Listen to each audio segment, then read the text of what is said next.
So I'm here looking at a recent installation in a 30-story tower that we did, that the entire building is fit out with Quantum. And there's some really cool features in here I wanted to point out.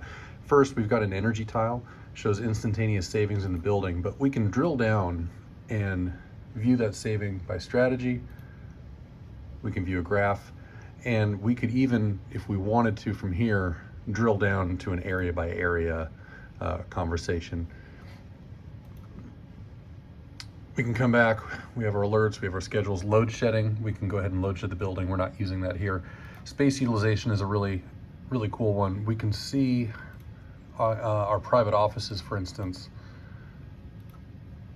We can see that some of our offices in the last week, this month, which we're 2 weeks into the month, we have a few offices here with 0% utilization. As we scroll down, we can see the utilization steadily rising. We can sort and view it from the other direction here and start with our most highly utilized spaces. We can see that during working hours, we've got some offices that are utilized close to 100% of the time. Our open offices, we should see higher utilization. Yeah, the 3 that we have filtered here, 100% utilization during working hours for these 3 offices.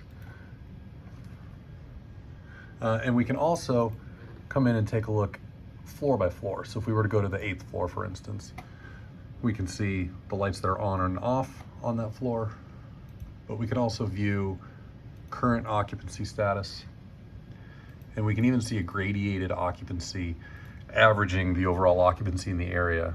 So the open offices stay occupied most of the day. We've got a nice dark color there, but you can see the office is gradiated as a dimmer and dimmer color. For instance, this office, apparently no one is ever in.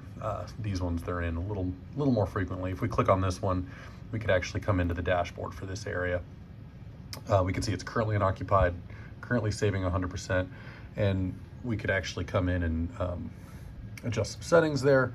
Oh, actually, let's do this. We can come in and actually view the occupancy history for this office this month, and you can see very little occupancy this month in this office. So these are all features of your typical Quantum system. A lot of the equipment that's in most buildings now, this is just the power of really tying it all back to a centralized location and being able to access it there.